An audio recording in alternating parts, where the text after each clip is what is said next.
Today we're going to talk about how to draw lips, what they look like, how they move, how the muscles are constructed, common mistakes when drawing, and how to draw them well. But first, Joyce. Good evening, everybody. Are we all listening and ready to learn? Excellent. There are many important muscles around the lips, but only two that really need concern us today. The orbicularis oris is a large, round muscle that surrounds the lips in a ring, and this not only pulls itself into smaller shapes, but is also pulled outwards by many other muscles of the face. The most important of these are the buccinators, sitting in either cheek, responsible for your smile. Can we all smile, children? Lovely! Well done, everybody!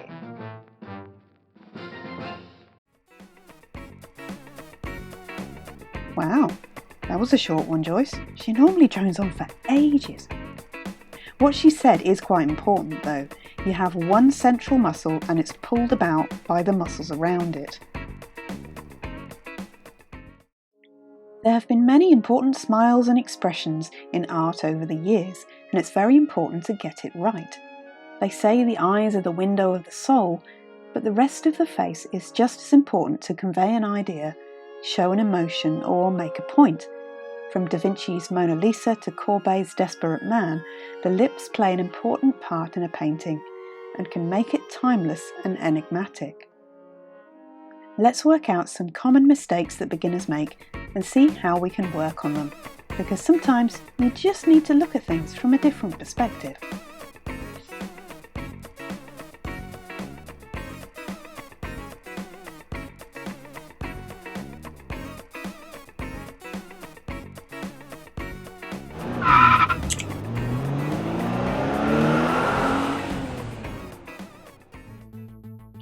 Firstly, lips aren't a flat plane on your face.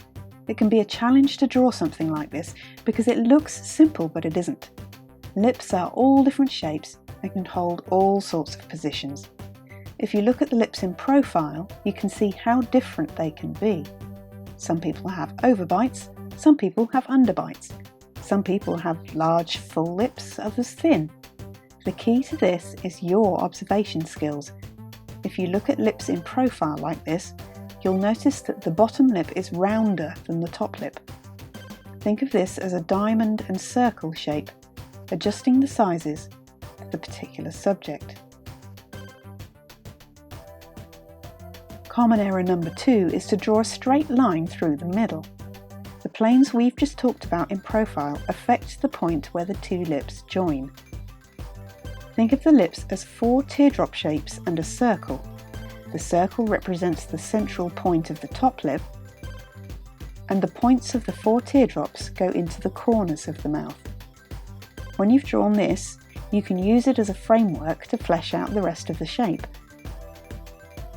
Think of this whenever you draw the lips in whatever position you like, and it will help you put the puzzle together. The marks made when shading the lips should also be drawn in a direction perpendicular to the central line of the lips in a radiating pattern. However, the marks need to follow the curve of the lip to imply the 3D shape. The curves work in a C shape on the left-hand side of your drawing and a capital D shape on the right-hand side of your drawing, moving towards a straighter line at the central point. Some marks will be darker than others depending on the depths of the folds in the skin and the light source. So you also need to consider where your light is coming from when drawing the lips. Remember the curve of the shape and think about where the light is falling. This will help you to adjust the strength of the lines and marks you make. Don't outline the lips. People don't have outlines. The difference in light and in skin tone should be enough to show where the lips stop and the face colour starts. There are many tones in the skin around the lips. There will be a shadow under the bottom lip where the lips protrude, and another under the dip in your nose. That is called the philtrum, my dear. Is it? Oh, thanks, Joyce.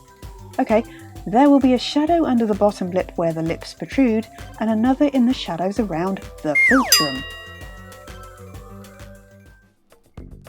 This should give you a start in the way you think about drawing the lips. As always though, the best thing to do is to draw from life. So Google some images to see what different people look like. Lips are different with everyone, and they also differ with age, race and gender. So take a closer look and have some practice. Take some photos of your own in different positions too. What does an angry mouth look like?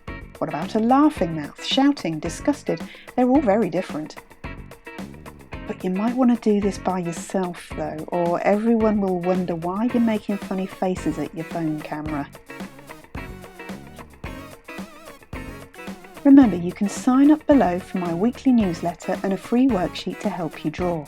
I also run art courses, so join the mailing list to find out more.